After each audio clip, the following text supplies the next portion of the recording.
All right, Tim, come on up real quick. I just went from the Android to the 5. I'm finally in the, so I want a picture of you guys. So, this side over here, say hello. Well, I moved.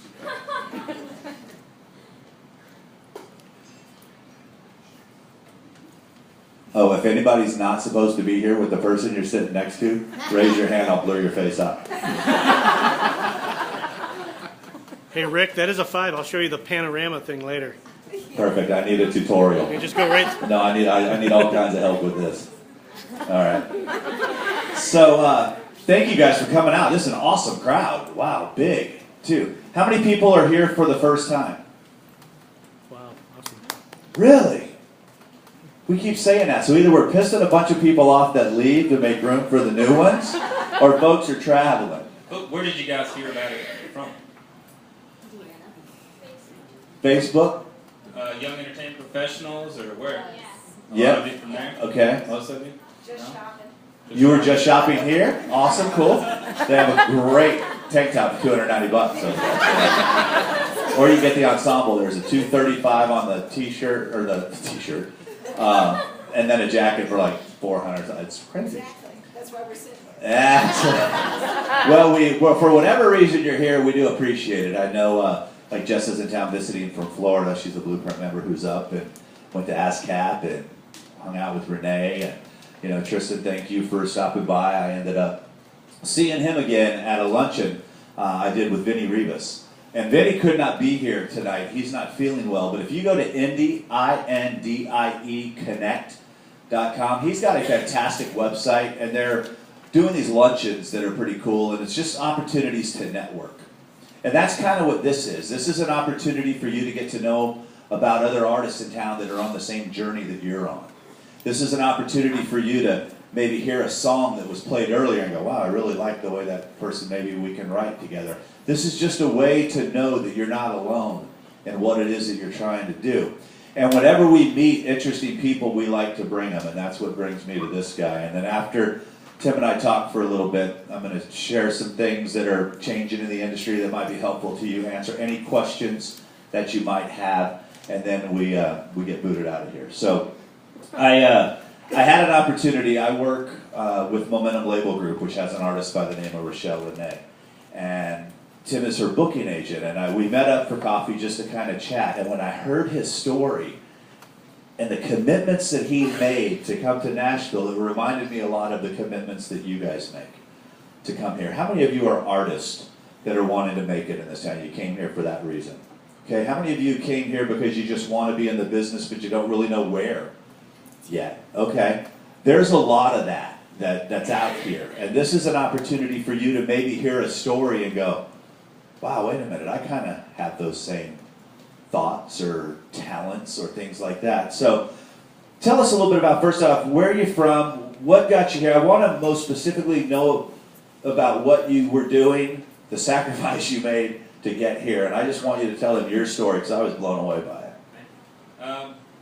Well, I'm not probably unlike most of you here. I went to school at MTSU, graduated in '04. I'm the oldest of 8, however, so taking internships or working for free was definitely not an option. I had to work 3 or 4 jobs there, and when I graduated, I come out into the music industry with 0 experience. And so the only way that I knew how to get experience was to create it, so I started a company. It was a concert ticketing company called ConcertGorilla.com.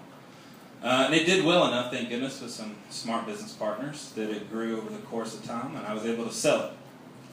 What that still left me with was the only experience I had ever had was what I had created or what I taught myself literally off of Google or reading or harassing every person that I could possibly meet, and became a promoter. And the promotion did well enough in Virginia, but I kind of reached my level of learning. There was nothing else that I could teach myself. There was no one else to ask about the business at all. So I figured the only way that I could actually do anything or make an impact in this business was to sell the company, drop everything, move here, and make a run of it, which is exactly what I did. Made the decision. 2 weeks later, I was here New Year's Eve, and 2 days later, I was walking Music Row with my resume in my hand and a 3-piece suit. I didn't know this wasn't a suit town at the time. Everyone was like, what are you selling? I'm selling me. Okay, so the lesson that we can learn there is know your environment. Okay, know your environment. Well, that's one of the things that I tell a lot of artists now is before they pick up and move here, definitely don't do what I did. Take the time, make 2 or 3 trips down here, find out where you're going to live, who do you already know, how can you network within the group that you do know, and what is it that you're going to do to feed yourself and keep the lights on, etc. So did you know what part of the business you wanted to work in, or did you have it narrowed down a bit? I knew exactly, I knew exactly anyhow. I wanted to be in artist management. So what I needed to do was move down here and meet some artist managers. Luckily, through the promotion, I knew a handful, but mostly was just out, shaking babies and kissing hands, as they say. And I literally joined every single group that I could possibly find here in town, went to every lunch, coffee, worked 3 jobs, did everything I possibly could to not have to reach into any savings and to totally be self-sustaining in this business. And I did that 7 days a week, 12-hour days for almost 2 years before I finally end up where I'm at now. What were some of these organizations that you were networking at? Well, young entertainment professionals, musicians on call, Solid's a great opportunity. If any of you guys once you get to the point where you're actually in the business, you have to be working paid employee for a year before you can join. But all of their events aren't closed off to members only. Everyone in it is currently in the industry in some sort, and it's a great opportunity for networking and education. What's the cutoff to be considered young?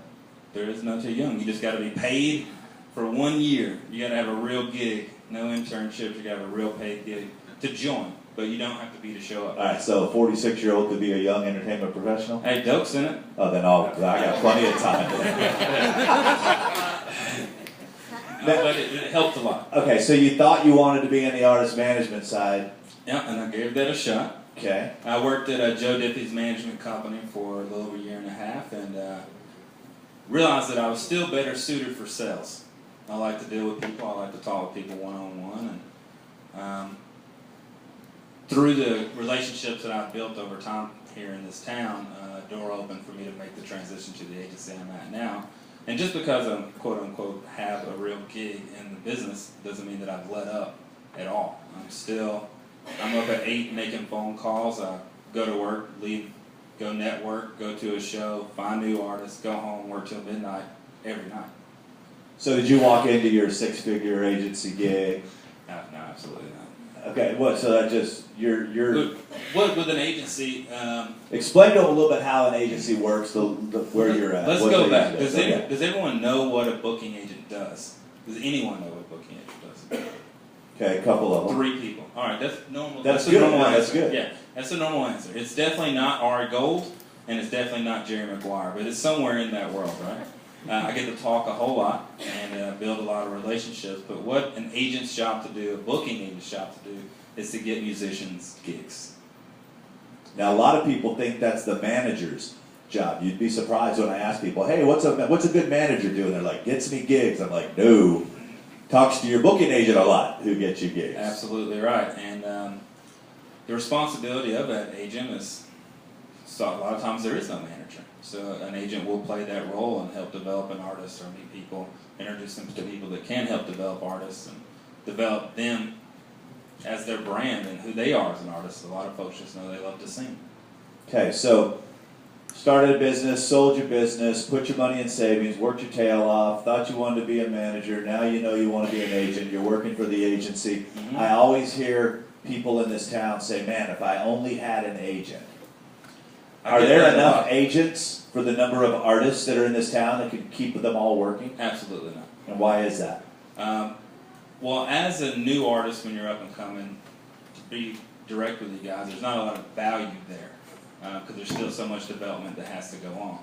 For me, as I'm selling an artist or I'm making my phone calls over the course of a day, I'm talking with these guys that own giant clubs or that have 365 concerts a year. They need to work with artists that are currently bringing something to the table, so to say. And what do you mean by bringing it to the table? And we're going to get very direct, and I'm going to pretend we're going to have a conversation with me being the club guy and him being the agent trying to sell me on why the artist. Because I want you guys, everything we do here, for those of you that are here new, there's no bullshit here. It's all legit. You can get enough of that walking up and down Music Row. The reason that people come here is because we pretty much tell them what's up. Okay, I think that the only way that you can go fight a fight is if you know what you're fighting against. Absolutely. The only way you can arm yourself with the right tools is if you know what you're fighting against. So when we come here, we're not going to, oh, you're so great. We're not getting any of that here. We're going to teach you so that you can take these tools that are practical and apply them to whatever it is that you're doing. So right now, unfortunately, and tell me if I'm wrong, I think that the bigger agencies in town have programmed the buyers to ask about chart position. Absolutely. Okay, so what chart position means is they'll say, so where are they at on the chart? Thinking that if you have a high enough charted record, that you're going to bring more tickets to this particular fair or club. How hard is that for you who are working with artists that aren't charted? It's nearly impossible to be able to cover just the bottom end of an artist's business, right? And a lot of you are solo artists, so you're going to have to hire your musicians, so you're going to have to pay for gas and hotels and yada yada. Well, all those things add up. And to try to get an artist the very base amount of money they're going to need just to break even is hard if they can't back it up on the amount of heads that they're going to either bring into the club or the amount of alcohol sales that the business owner needs to break even. Because he's got local bands that could bring 200 heads, why is he going to give someone he's never heard of a shot? These are the general objections that I get. Now, what a lot of people don't understand is that the club also, too, is going to try to figure out, they may go, or do they ask you questions about social numbers or stuff relevant to their market? Because you could have a huge following. I did a presentation at AIBA one year as William Morris asked me to host this panel. Sure. And I said, are you sure you want me hosting your panel? Because I'm going to throw you guys under the bus in this particular reason. Sure. And they said, yeah, you got to be honest. These people want to know. So I did a case study using the band Perry as my case study. And they had a top 5 song. And it went up the charts. And at the time, I think they were getting anywhere from $50,000 to $75,000 a show. And what happens is the booking agents would say, hey, by the way, we got this great band. Their rate. They didn't even say what their rate is, $75,000. So everybody was all excited. I said, if I'm selling a chart position, top 5 song, $75,000, I'm real excited. And I said, and here's my buyer from Cleveland, Ohio, and he just spent $75,000. And then I opened up MediaBase, which is a program that shows radio airplay in that market. And that band had not been played in the Cleveland area. So they would have spent $75,000 on a band that really was not familiar to their market. Not a real good investment. Absolutely. In Cleveland. So how do you fight that? You know, what's your go-to pitch? Well, a lot of it, and I want to encourage you guys to do this first and foremost before we get down that line. Know your markets. Know your value. Know your demographic. Who's liking you on Facebook? Are they organic fans? Meaning, have they done more than click like? Have they bought an album? Are they listening to it? Is it girls? Is it guys? Are they old enough to drink? You know, are they even going to be in old smoky bars? Where exactly should you be so when you get to the point where you may need an agent, I know what I'm working with. If not, it's very, very difficult to actually sell so we don't burn a buyer like that. And when I say burn a buyer, I mean tell him you're worth $3,000 and you're playing to a crowd that's much smaller than this. One of the things that we encourage you to do when you set up your email platforms like your MailChimp or Aweber or whatever it is that you do is it's got a zip code setting. And the reason why we ask for those zip codes is so that I as an artist could go to my agent and say, by the way, I have 450 email addresses within 150 miles of the club. Can we get promotional materials to send to those people? Because that's direct marketing at that point. You've now been given permission, and that's what we're going to talk about when we're done here, is how not to take advantage of the permission that somebody so graciously gave you to communicate with them. So all the tools that you have, use them at your disposal. It gives your agent, and a lot of times you are your agent. Absolutely. In the beginning. Your mom or dad may be your agent. And I'd like to touch base on that. So many acts, you know, I want to tour, I want to play all over, I want to go, I got a gig in so-and-so, North Carolina. Don't skip steps. The way I explained it to every artist, no matter how large they are, how small they are, is basically start in your living room to give you an idea, right? Play in your living room until you draw enough fans that it spills out onto the porch. When it spills out onto the porch, keep building fans until it falls into the yard. Once it's in the yard, into the street, then you pick the smallest club, bar, coffee shop that you possibly can, and you pack it out. So that way you've got a sold out show. And don't oversaturate. Just keep building it organically, town by town, city by city, in a small, controllable radius. I promise you, if you're bringing 200 or 300 heads in town to an in-town Nashville show, I'll hear about it. I'll know, but it has to be grown that way no matter where you're at. And a lot of you don't think that sounds like a lot. You have 200 people paying $10. That's what you're worth. I always tell bands when I ran bars, I always say you're worth whatever someone's willing to pay to come in to see you. See, a lot of people won't understand is they'll think that just because they get all these gigs, they're still going to be broke at some point. Because let's say he goes and gets you all these great gigs, but you haven't learned what we teach you, how to take advantage of the 50 people that are there to capture their information and then communicate with them afterwards. A lot of you are going, crap, I'm a good singer. I can play. I want to tour all over the place, but you haven't set your business up yet to take full advantage of it. So if you're not bringing bodies into the door, if it's already a built-in crowd, find those gigs. Go find, if it's St. Patrick's Day, go find a frickin' Irish bar to go say, hey, can I open up for your band for nothing? And then put the things in place that we teach you on how to capture that data, because then you can go back to that bar a second time because you've got information. What are some little tricks that you would suggest? Do a little bit of homework. Find out there's a ton of free websites out there that are packed with booking information for the up-and-coming artists from anyone. One, if you have a pencil, I definitely suggest write it down if you're going to be on the business side or if you're thinking about being an artist or you are an artist. It's called Indie on the Move. INDIE on the Move. It's packed with direct contacts, cell phone numbers, email address. You can sort by venue, by city.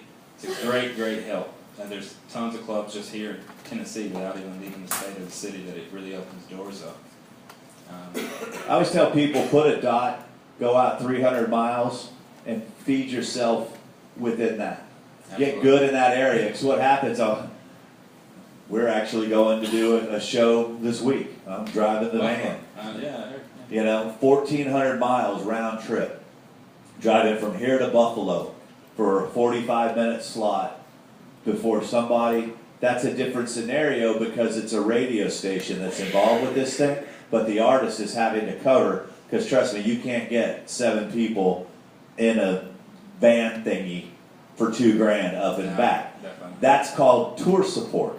That means that whatever he can get, the label has to cover the rest. So a lot of people are always saying things like, man, if I could just get out there on the road with Toby, I'll use Toby Keith as an example. That slot that Toby's got for an artist that doesn't have a lot going on pays about $3,500, if any. If that. So what happens when you have to pay 5 bands, because now you're playing full band, you're driving, you're doing all this stuff. Then all of a sudden you're getting, let's use $3,500 as an example, but it's going to cost you $5,000 to break even. That means the label's having to cover $1,500 every show. So 10 shows, 20 shows. Wait a minute, you didn't learn how to capture the data properly, so you're not selling anything. So then the little bean counter comes along and says, wow, we put all this money into you, and you're not really selling much. Next. That's what we're constantly trying to teach you, is get yourself set up where you come to the table saying, hey, I'm already doing 150 shows a year, I'm good for this many tickets in these markets, this is the kind of merch I'm selling, this is the direct contact that I have, and then they go, great, how can we partner? Take all the no's away. I have artists right now that I've got, they're booked out through December. There's no hot single, there's no record deal, there's not even management. So it certainly can be done because they've realized how to market themselves appropriately. I just went and had a sit down with an artist that's had a top 10, that's had multiple top 40s. I saw this actually on Dope's site. The guy said, before you can get a royalty check, you got to get a reality check. And she definitely need one of those of what value is in the market. And know your value as an up-and-coming artist first and foremost, and the rest of it normally take care of itself. Okay, since most of the folks here probably won't have a top 40 record in the next year, what can they do to impress someone like you to say, okay, I'm willing to go fight for you every day, even knowing that everybody who calls that same fair buyer, you forget, all these guys, there are no secret phone numbers. All the agents in town call the same people and the same clubs and the same fairs. What would you want to see from them that would impress you as an agent to say, I'm willing to go to bat for you? I'm out looking every night, and it's always the same thing. Do you know who you are as an artist? Because the songs and the personality, all the things that come with being an artist there first, right? Is it there? Is the talent level there? All right, outside of that, reality is, can I sell it for a profit? This is where you guys come in. Do you have your website up? Is your social media intact? Is it running? Are you running it correctly? Do you know how to run it correctly? Do you know what Facebook algorithms are? Do you know how often you should post? Are you actually using any of these things? Are you as committed to your career as you expect me to be to it? Are you out shaking hands? Are you out writing songs? Are you pushing and driving for your art, for your passion as hard as you expect me to work for your career? And if you can approach me and you have all these things in order, at least a portion of these things in order, it really gives me something to be able to go on. And those are things that are actually controllable, right? A website, your brand, have something recorded. It doesn't have to be, a massive CD. It just can be hosted on SoundCloud. Something specific that people can make tangible when I call these buyers and say, look, you don't know them, but you will. Trust me. That trust I've spent a lot of time building, maintaining. So as long as you make it look the part and I can get it in front of them, a lot of the time the relationship's going to come from me, but you have to do the homework up front. And a lot of times he'll be able to pull favors. He'll be able, maybe he got somebody a great deal on an artist back in the day and they remembered that. So he's able to call up and say, hey, I know you don't need help selling tickets on this show. Could one of my new artists come in and open that show? Yeah. That's the position you want to get yourself in, is to where he's able to pull his favors for you. One of the biggest frustrations I have right now, and I still do this, and I'm getting better at not doing it. I'm trying to find the most tactful way to email people back and say, by the way, my business is teaching people how to do this, so stop sending me all your music all the time and asking me to listen to it and give you my advice. I have clients that's my job for them. So if you guys could come up with a way for me to tactfully do that, I'd appreciate it. But I'll go, they won't even have a link to the song. I ran into that the other day with a brand new artist. Could you tell me what you think about this? Rather than just There's not nothing responding, normally I just delete. I don't have time with what I'm doing to go download the WAV file and Google and search you out. If you're in a position where you're actually going to take the time to send it out to agents or managers, make sure that it looks the part. One I got this week too was, you can find me on YouTube. Not a link. Yeah. Telling me I can go find them on YouTube. Yeah. Don't make it hard on us. And then if it's on your website, don't make us have to search through your website to try to find your music. You're asking us to either get you booked or give you an opinion. You are in the music business. The most important thing on your website is not how frickin' pretty you are. It's your music. Get your music where we can see it, where we can hear it, where we can fall in love with you. We'll get to the other stuff at some point, but we want your music. Don't have it down. Couple hints. Don't make it play automatically when because if someone's at work and they're just clicking around, all of a sudden your hit song just starts coming jamming out of the speakers, you can get them in trouble. Don't put it at the bottom. I'm having a hard time with that because major labels are doing it. I'm like, you guys should know better. Above the crease. Yeah, exactly. What did you say that out loud? Tell them what that means. Above the crease. You've all seen newspapers, right? Newspapers folded in the middle. Some of these kids have never seen newspapers. Back in our day, there were things called newspapers. But the crease where it's folded in the middle, that crease represents half. Almost all the impressions or what people are going to see are going to be on the first fold, front page, top half of that. It needs to be in the same way on your website. Where they don't have to scroll down, But don't make it where they have to scroll. Yeah. They may if there's other stuff, but make sure that the most important things that you want to get to them is for them to hear your music. Make sure that that's on the top. That's some of the stuff that we learn. Those of you that are brand new, write this down. MusicIndustryBlueprint.com.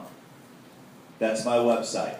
I have a free video series that will take you through a whole bunch of a lot of what we talk about. So just go there, you'll see a little video, I'll come on, tell you, ask you how you got there. You don't have to answer back, so I won't be able to hear you with the video.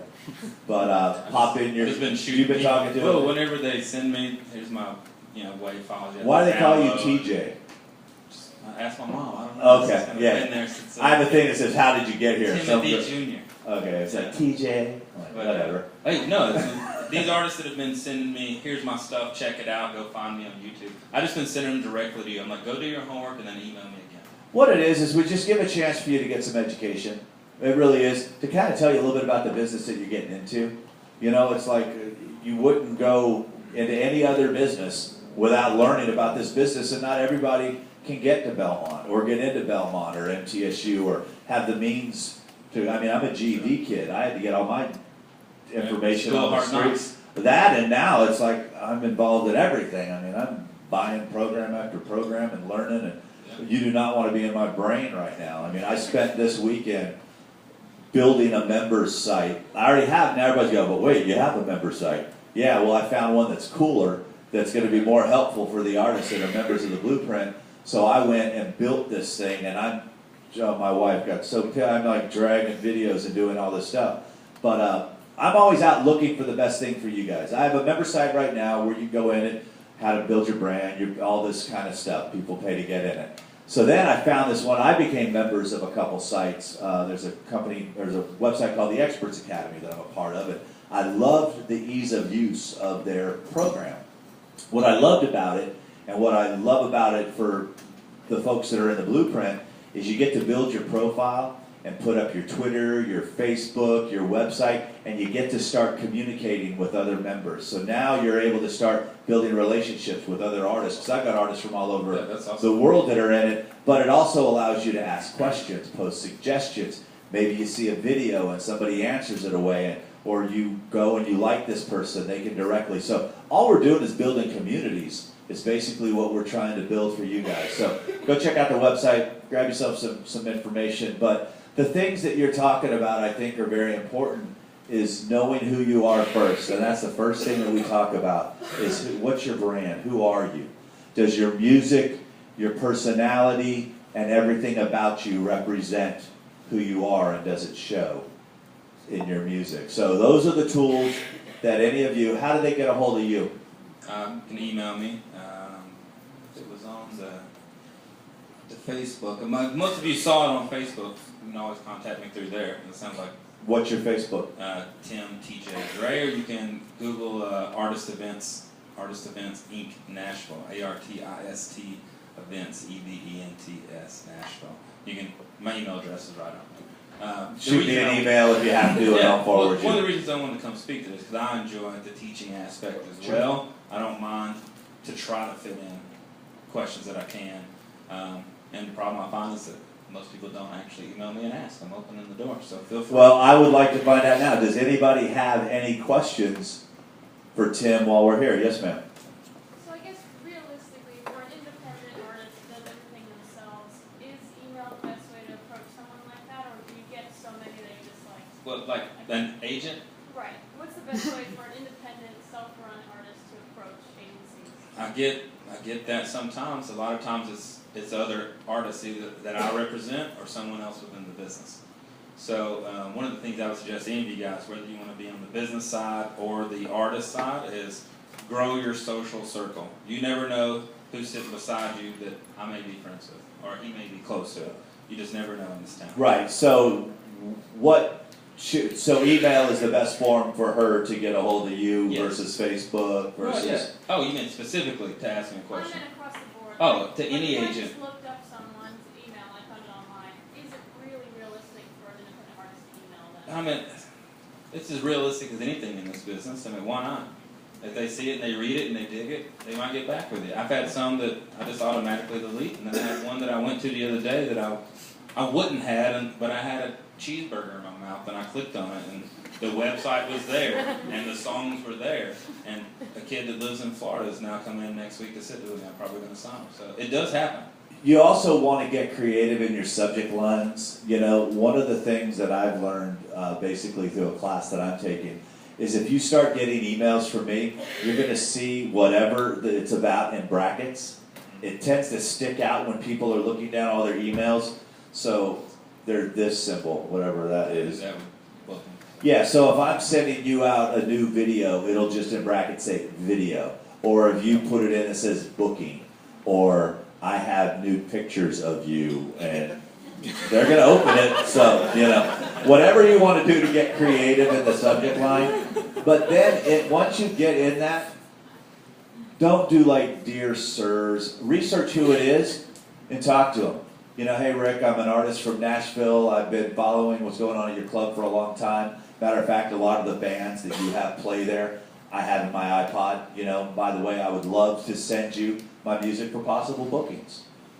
That goes along. And just conversation. I spoke at Belmont, I don't know, 2 or 3 months ago, and I was so blown away. Every kid, every student that I'd met with knew my entire roster, knew where I'd worked, where I went to high school, what singles were going on. You can find all this stuff on LinkedIn and Facebook and Google. It's out there. There's absolutely no reason to send it to your sir.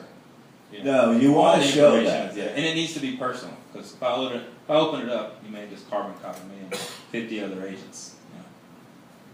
I'm a senior at the University of Miami, Florida. I'm interested in becoming an artist manager or an agent. Sure. What are the 3 tips? Like, what are your main 3 tips for somebody that would be interested in doing such work? Find an act that you love that's close to you. Work your butt off for free. Build some, some F-ups. That's what I call it. Mess up as much as humanly possible. Learn, so that way whenever you do move to here, wherever it is that you're going, you have experience. Yeah, and learn from them. I mean, build an act. Actually get out there and try it. I would say you don't need 3. That's the only one, really. Get out there and actually do it for a living. Find something that you're passionate about. And what I always tell people too is come tell me and show me what you've done, not what you learned in a book. Because I don't care what you've learned in a book. If you want to be a publicist, go find some bands online that you like and volunteer to write their bio.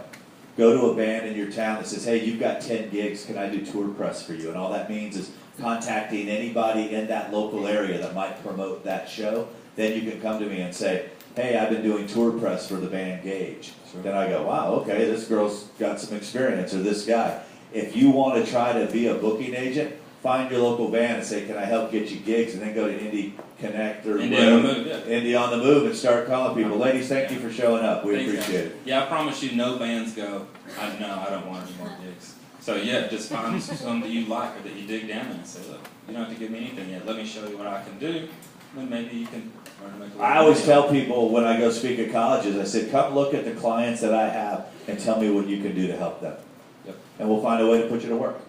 So that's a lot of the stuff that I would suggest. But yeah, get out and do it. Tell us what you've done. Show us what you're doing. I really could care less about the rest sometimes. And you just I'm sorry. itching your nose? Yeah. At an auction, I'd have just sold you something, so be careful. Hey, Todd. What suggestions do you have for artists trying to get into new venues and stuff? I know you built up relationships. Well, those relationships didn't exist forever. I had to build it the same way that any artist would. You pick up the phone and you have a real conversation with the guys. Obviously we do that every day.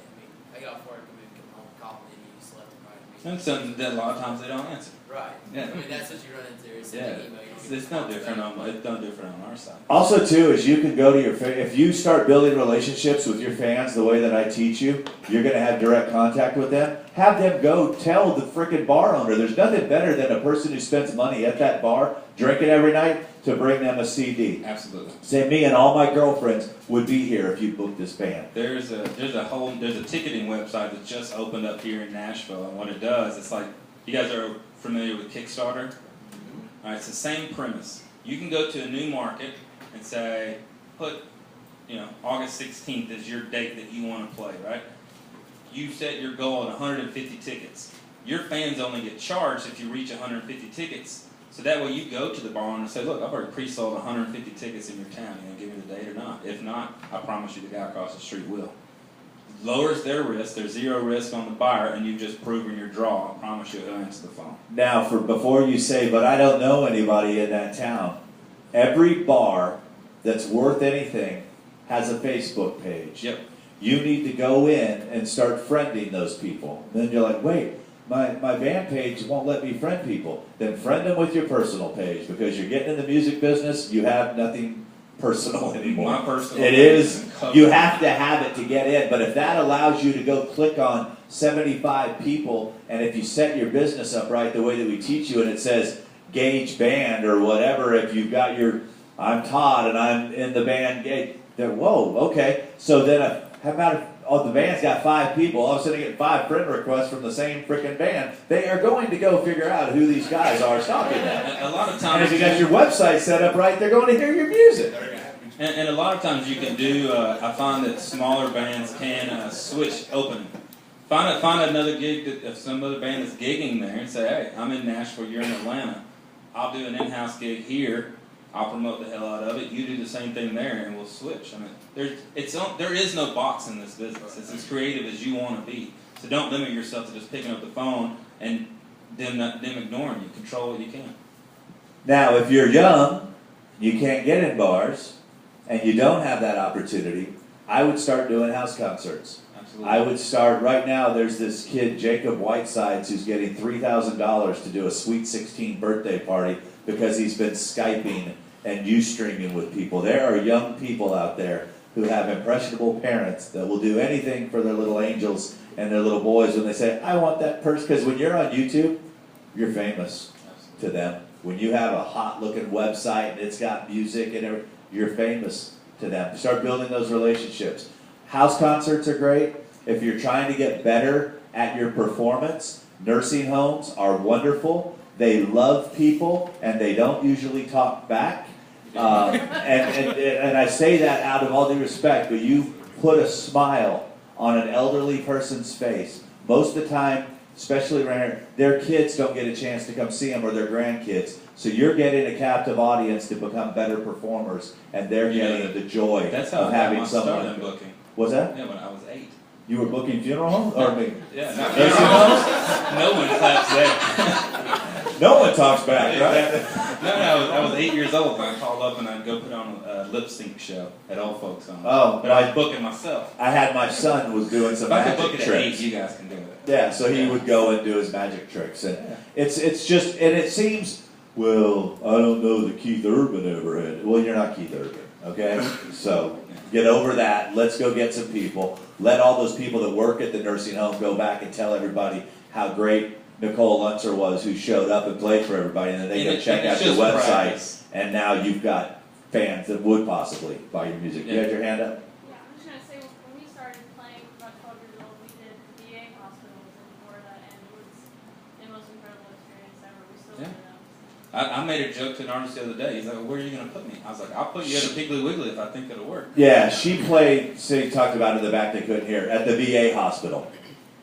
I have a funny story for you. We were, when Taylor and I were out on radio tour, we were in Portland.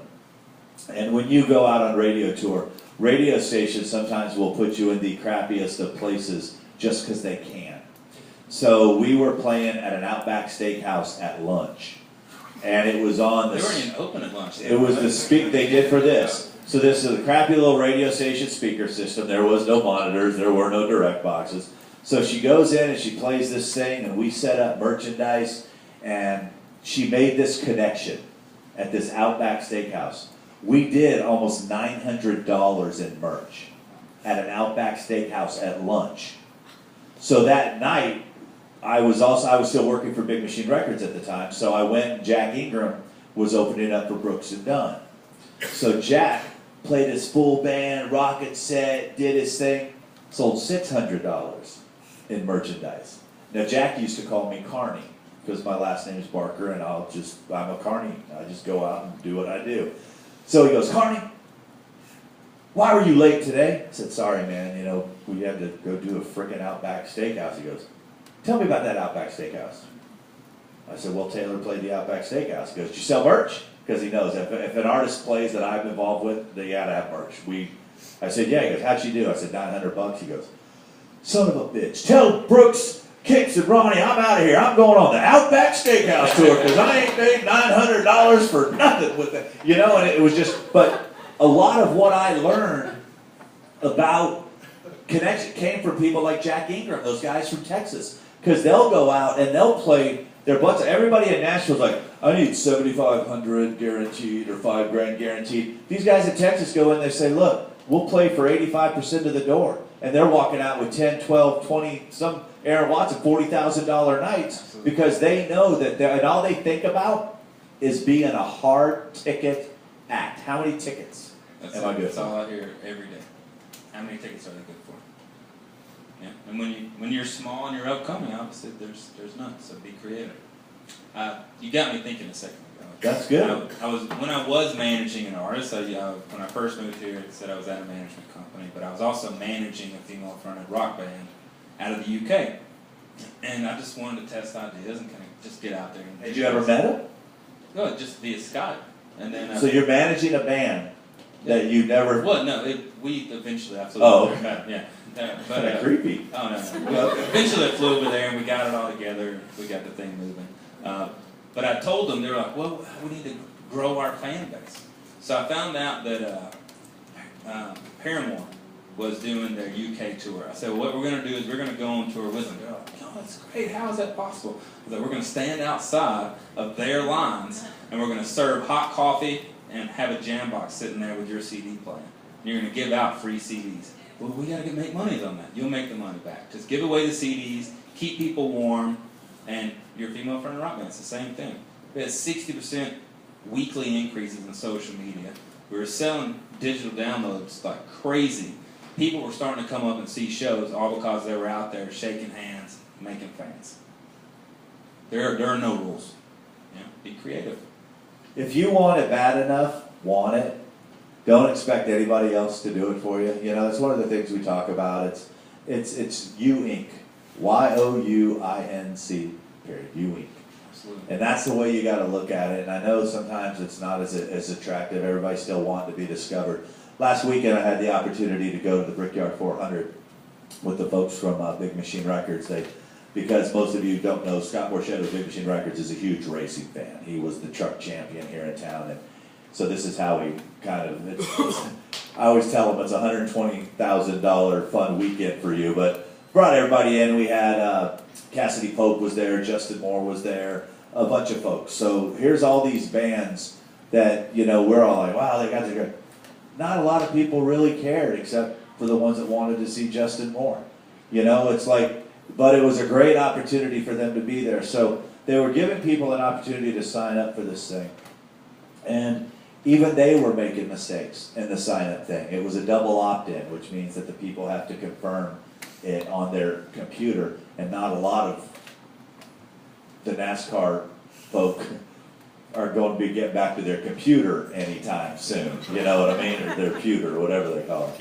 So a lot of times, even just because there's people at the bigger labels, they're making mistakes too right now. So what we ended up talking about is I ended up having a conversation with Scott. We were coming back, and I said, listen, I said, let me ask you a question. I said, be real honest with me. I said, because there's so many artists that I'm talking to right now that would love nothing more than to come in and impress you. What would impress you more? A top 40 record that they went out and got on their own, or 10,000 downloads or sales in a month? He says, give me the sales. He says, I can go get them the top 40 single. Sure. He said, but you show me the sales, and that's an artist. So that's why I keep saying this to you guys, is that, you know, I always told folks, it's like, if you build enough and a great enough relationship with your fan base, let's say that you take a year. Oh my gosh, it's going to take a year to build a fan base. Let's say it takes a year. And you were to go out and build a fan base consistently of about 20,000 people. And with the internet, that's not hard. I'm not talking likes. I'm not talking followers. I'm talking about email addresses with an open rate in that 60-70% range, where you've serviced them the right way, where they will answer your emails. And you build a relationship and say, okay, I'm going to divide this email list of 20,000 people into 4 sections. And I'm going to work with this 4 sections to make sure on this specific date they buy 5,000 records from iTunes. And the next week, these 5,000, I'll be working with them for weeks to get them on this specific date that I'll sell 5,000. And you do that over a 4-week period of time where you've worked for months to get these people programmed to know on this date, you pull the trigger, And you can say, well, how can I get them all from going to iTunes at the same time? You're the one sending the link to the email. Then the next week, the next 5,000. If you have sales of 5,000 of the same song 4 weeks in a row, that will put you in the top 20 on SoundScan, and every single record label in town will say, wow, for 4 weeks in a row, this band, we need to get them in here to see what it is that these people are buying. Yeah, I promise there's some perking up going on. Absolutely. So it doesn't take a lot. You don't have to sell 100,000 downloads. Yeah, that's impressive. But right now, even 5,000 is getting them excited because they have artists on their rosters that aren't even selling 5,000 downloads a week. So it doesn't take a lot. What it takes is you flipping that switch in your head that says, you know what, I'm going to do whatever it takes to build as big an army as I possibly can so that when I need them to pull the trigger, they pull the trigger. When I need them to do this, they do this. When I need them to sell out this show, they sell out this show. But it all starts with building the relationship, having your brand set up properly. The second phase is build. Cultivate is the third thing that we teach. That's where the friendships start coming. That's where the communication starts coming. That's when you're not always trying to sell them all the time, so they stop opening your emails or just unsubscribe altogether. That's the challenge. I highly encourage you, start reading marketing books. Books on psychology, the way people think. How to Win Friends and Influence People is one of my favorites. Absolutely. I just loaned it to another agent the other day because they'd never read it. I just read a book called The Millionaire Messenger. You're the messenger. There's a great book, David Hooper. You can get it for free at musicmarketing.com, I think is his website. It's called Six Figure Musician, and it's free. You can download it. He's got a great radio show on Sunday for free too. Yeah, Lightning 100. He does his show there, Music Business Radio. David and I were together today. It was pretty funny. We were out at North Star Studios, and they do RFD TV and all this different kind of stuff out there.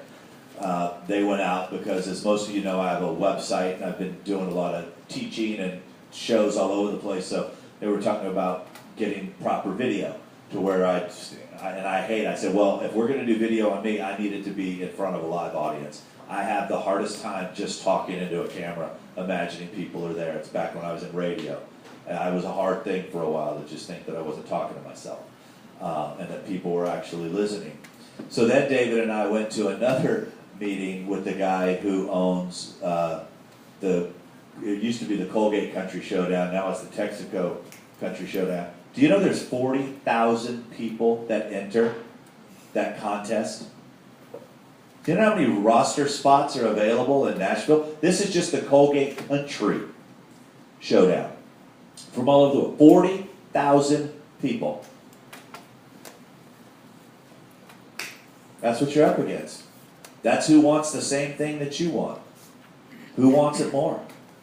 Who's going to do whatever they can to show that I'm different than those other 40,000 people? Who's going to show I'm different than the 70 people that are in that room? Stop showing us. I had a part of a group called Solid, and we have a young lady. She just graduated MTSU and already has a management position at a pretty respectable firm here in town. And we were speaking at MTSU one day, and a student asked how they did it, and she said, I'm willing to sacrifice everything for my dream. She worked, she networked, she was in school, she worked her butt off. She's willing to army crawl through the muck and the mud to get a glimpse of the possibility of the dream. Now, she's that driven, and all the other students that graduated, right? Say none of them have a gig like she's got right now, so 1% out of all the kids that graduate. You have to be that driven. You have to be that willing to do whatever it takes to grasp that dream. And if you aren't, who knows? Well, and a lot of times what I talk to my clients about and the people that I work with is being prepared.